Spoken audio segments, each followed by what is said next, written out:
People are going missing all over North America under baffling conditions.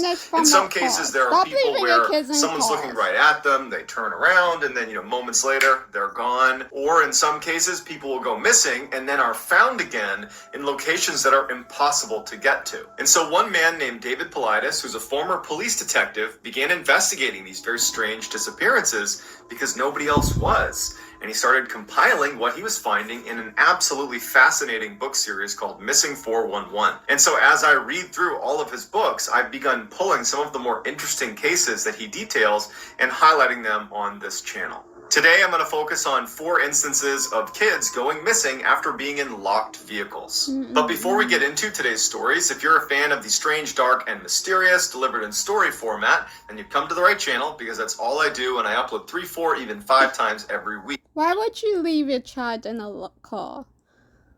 Why would you leave your child inside of a car?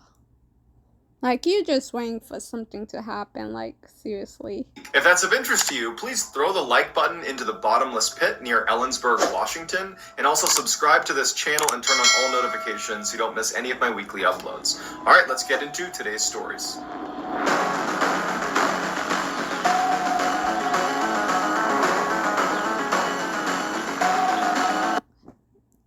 Oh, come on! On October 16th, 1930, John Sullivan, who was with his nephew, Lawrence Sullivan, who was only 3 years old, they were driving together in the middle of the Nevada desert. They were about 150 miles away from Reno in this very remote area. John was a gold prospector, and he was heading to an area that he wanted to scout out and see if it was a proper place to prospect for gold. This area, the roads didn't even go to it. You had to drive down this road where it just kind of dead ends in the middle of the desert, right near this huge steep mountain range. At which point you needed to park your car, get out, and then walk over this hill right in front of where the road ends. And it was going to be over that hill, looking down into this valley where John wanted to prospect. So he drives down the road, he parks the car, and he turns to Lawrence and he says, "Hey, I'm going to go over this hill for a minute and check the area out. I'll be back in just a couple of minutes. Stay in here. Don't leave the car. I'll be right back." John gets out, he locks the car, he walks up to the top of the hill, and he turns around, looks at Lawrence, and waves at him. Lawrence looks up at his uncle and he waves back, and he's smiling. So clear interaction. Lawrence knows where John is and where John's going. John can clearly see Lawrence. There's no one in the area too. I'm talking, this is remote as remote can be. You're just right up against this mountain. That's the only thing going on in this area. So John turns his back on Lawrence. He goes over the hill. He's now out of sight of the vehicle, and he does a short inspection of this area that he wanted to prospect. He goes back up over the hill, and he sees immediately that the door is now open and Lawrence is not in the vehicle anymore. John is not immediately concerned because it's only been a couple of minutes. He can't have gone very far, and there's nowhere to even go. There's no trees. I mean, basically it's just this mountain right here, but beyond the mountain there's really nowhere to go. So he goes down, he looks in the car, he looks under the car, he's yelling for Lawrence, no response. And sound carried really well in this area. After a little while, and he can't hear anything, he hasn't seen Lawrence, he's starting to get very desperate because they are in the middle of nowhere, and the temperatures are going to drop well below freezing at night. So John has to make this totally painful decision to get in his car and drive and get help. And so he leaves Lawrence because he can't find him. He gets help. The sheriff comes out there and they start this massive search for this child. This whole time, John is convinced someone had to abduct him because Lawrence knew where John was. If he was to get out of the vehicle, let's say, he would have walked over the hill to where John was. John was just on the other side of the hill. It doesn't make any sense that Lawrence would get out and wander in a different direction. He would have gone to John. They were very close. He might have wanted to see what he was doing on the other side of the hill. In the first few days of the search, they can't find any tracks of the child or another person that could have potentially abducted him, or even tracks of an animal that could have potentially taken Lawrence away. There's just nothing. They did find his hat, but that was it. There's no other evidence to go off of. And so after 4 days of searching, the newspapers began running headlines about potentially an eagle swooping down and taking Lawrence away, because that's all anyone could speculate given the fact that there was no tracks anywhere and that his hat had fallen off. At this point, the police feel totally helpless. They don't understand how this child has managed to evade capture. They're not ready to accept that an eagle has taken him away. And so the police bring in a Native American tracker who was known in the area as an exceptional tracker. So this tracker comes in and manages to pick up a partial trail of this child.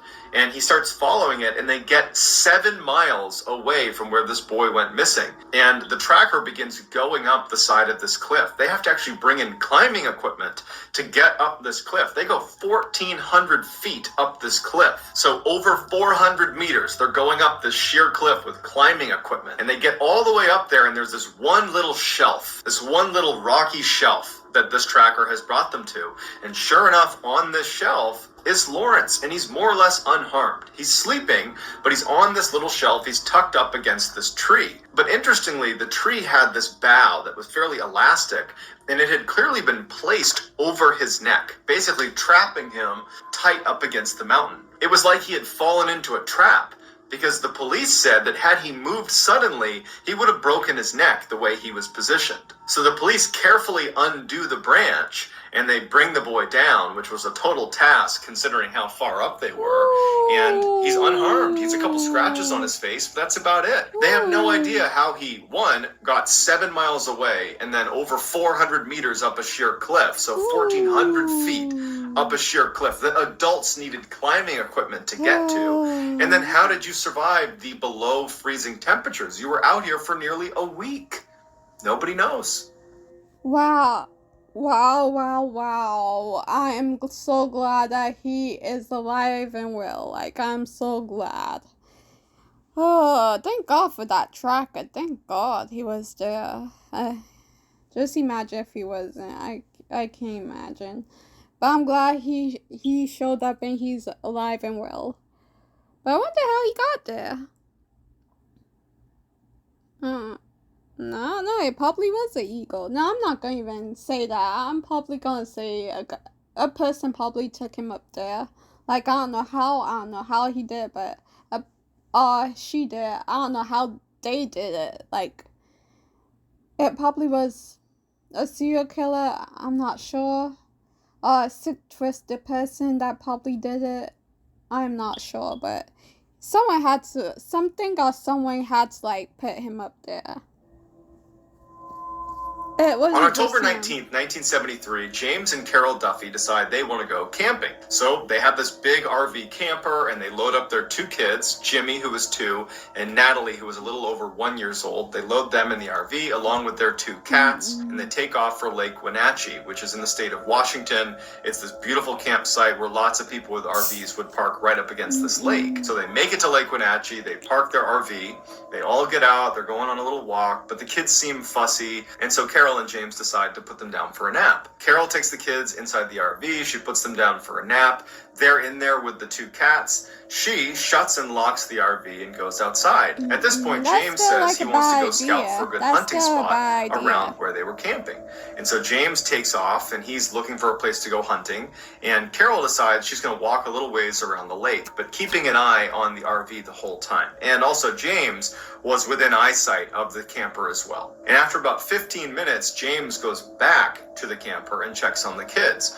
Carol would say she saw James doing that and kind of looked over to get the thumbs up from James to make sure the kids are okay. James goes in, the kids are sleeping, the cats are sleeping. James comes out of the camper, he shuts and locks it. He turns and he sees Carol. She's about 100 meters away, so a little over 300 feet away. He gives her a thumbs up and then actually walks over to her. So he's going to go walk around with his wife now. So he makes it over to Carol, and they're walking a little bit farther away. So they're still only about 150 meters away from their camper when they hear a scream coming from their camper. When they both turned around, there was a big tree kind of obscuring their view to the camper. So they kind of ran back on the path to get a better look at their camper, and all they can see is the door to the camper is now open. So the 2 of them sprint over to the camper. James gets there first. He goes inside, and his son, Jimmy, is gone. Their youngest child, Natalie, was still sleeping, and their 2 cats were still sleeping. Remember, Carol and James were on the other side of this lake about 100 meters away when they heard this screech coming from the RV. It seems odd that the cats and Natalie wouldn't wake up to that, but they didn't. After an initial frantic search of the area where they can't find Jimmy or any sign of Jimmy, they call the police, they show up, and they begin doing a search themselves. And after 2 hours of aggressively combing this whole campsite and talking to all the other people that were there wasn't that many people there, so they were able to interview everyone, and everyone had an alibi. No one was near their camper. the police start to feel really suspicious about Carol and James. And in fact, they straight up accuse James of hurting his child and trying to cover it up. But James and Carol swear they were on the other side of the lake there. They heard that scream. They ran over. This is what we found. And so for 4 days, there's this massive search with canines, helicopters, you name it. They are combing the area. They're interviewing everyone they can. There is nothing, no sign of this child. And so the suspicion that Carol or James had something to do with the disappearance of this child only grew. And so eventually both parents were subjected to a polygraph test and both stuck to their story and both passed. They had nothing to do with the disappearance of their child. They were telling the truth. The police still felt like there's something off here about these parents. They must have had something to do with this. And so they really dug into their backgrounds and the family backgrounds, talking to friends and family. And every single person in this family's circle and even outer circle said, no, they care about their kids. They would never harm Jimmy. But through their digging, one thing that did come up is that Jimmy was actually considered a very frail child that basically couldn't do anything without assistance. So between the polygraph test that rules out the parents as being potentially responsible, and now this information that Jimmy was this very frail child who's also 2, right? He didn't get up, open the camper, escape, and then evade this massive search effort. That didn't happen either. So all you're left with is abduction. But the police, they basically cordoned off this whole site and were able to account for every single person that was in the park at any time while the Duffys were there. And every single person had an alibi and completely checked out. Eventually, the search for Jimmy was terminated, and to this day, almost 50 years later, we still have no idea what happened to Jimmy, where he went, and how he got there. Ooh. So I'm confused. Count for every single person that was in the park at any time while the Duffys were there. And every single person had an alibi and completely checked out. Eventually, the search for Jimmy was terminated, and to this day, almost 50 years later, we still have no idea what happened to Jimmy, where he went, and how he got there. Okay, so Jimmy... Oh, Jimmy, I'm so sorry your parents did that to you. I know that the parents, didn't, kill him or nothing, well, I'm not saying that either, but Jimmy, oh, I'm thinking that was abduction, kidnapping. I'm thinking that he was kidnapped by some sick person. And they probably murdered him. I got this, bad feeling about that. It's, so sad.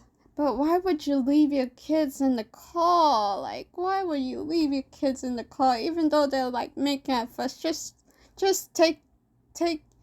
go home. Just go home.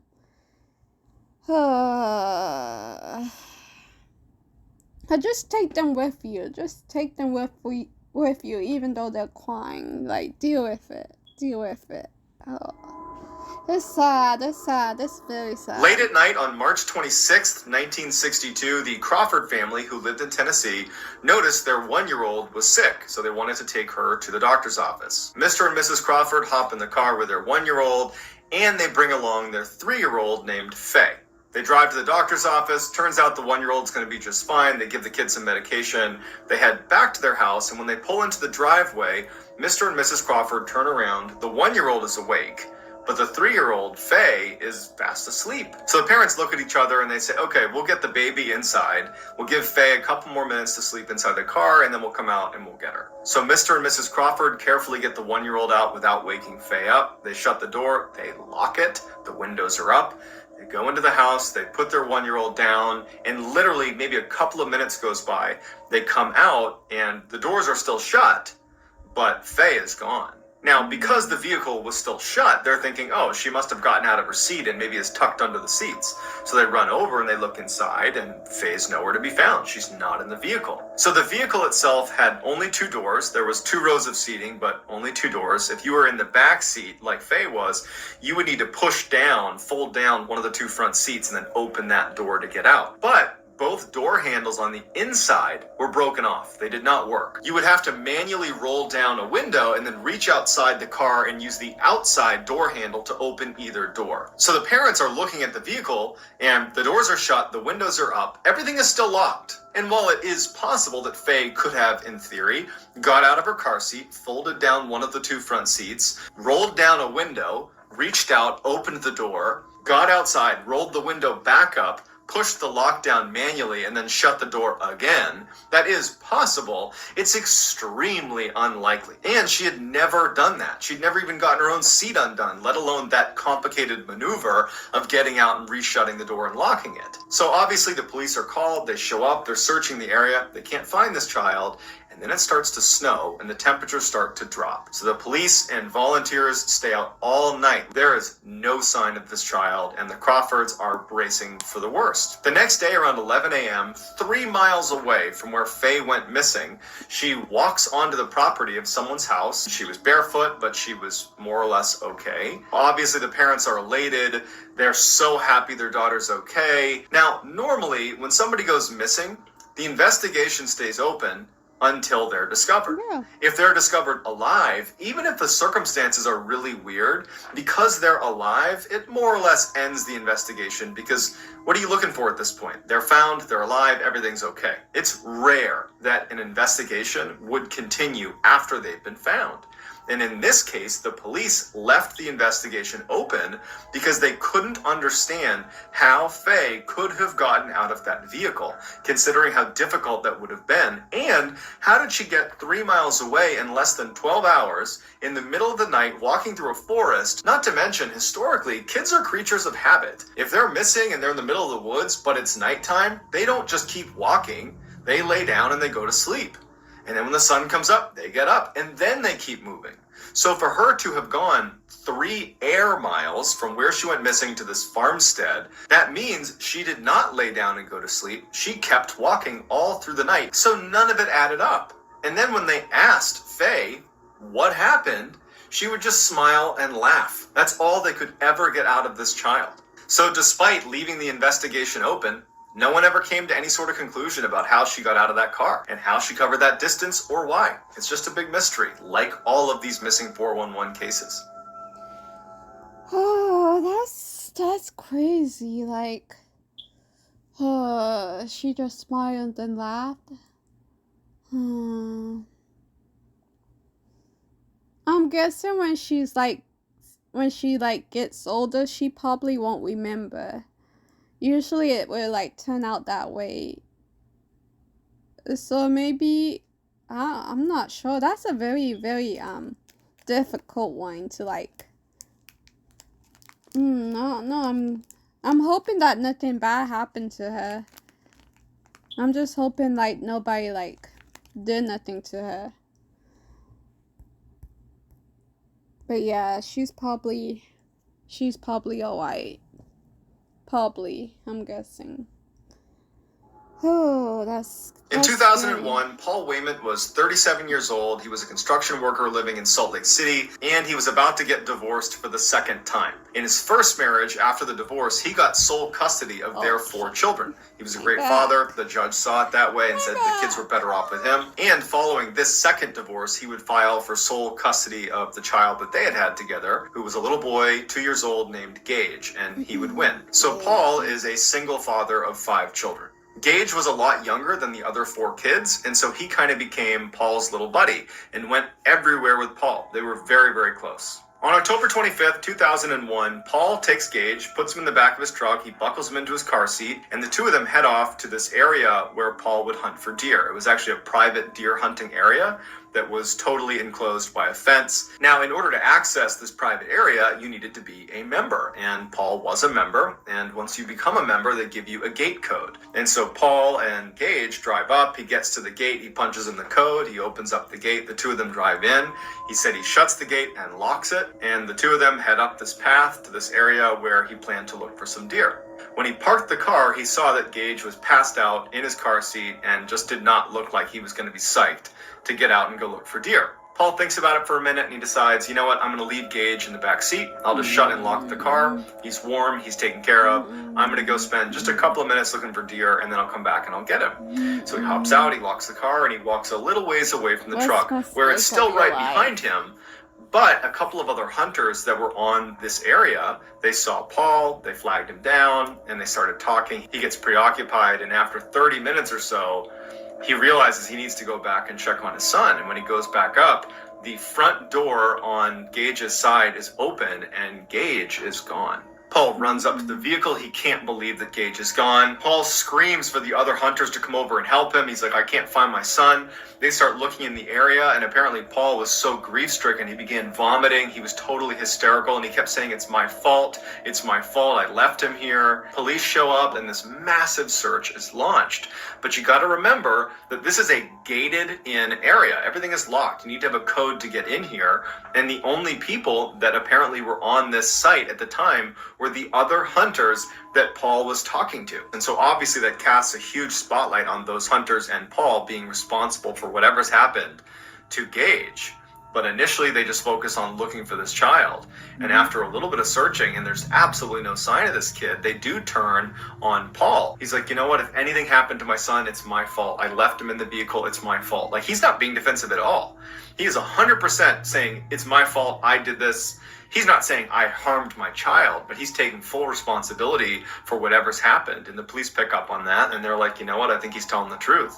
And he's also saying that he was with those other hunters, and they're the only other ones here. So for 4 days, this massive search is launched all over this hunting area, even beyond the hunting area, and there's no sign of this child. He's just gone. And so they terminate the search, but Paul's church offered to send another 150 volunteers to continue the search. And one of those volunteers was a man by the name of James Wilkes. He was an avid outdoorsman, and he brought along his dog, Dino. And over the course of this search, James and his dog actually get lost, which David Paulides says is very rare. There's so many people doing the search at one time, it would be hard to get lost, but it does happen. And so James and his dog wind up miles away from where they were supposed to be searching. They don't know where they are, they're lost. And so that night, the temperatures are dropping, it's snowing, and James and his dog ended up getting under a tree, in this little pocket under a tree, and they huddled together all night. And James said it was one of the worst nights of his life.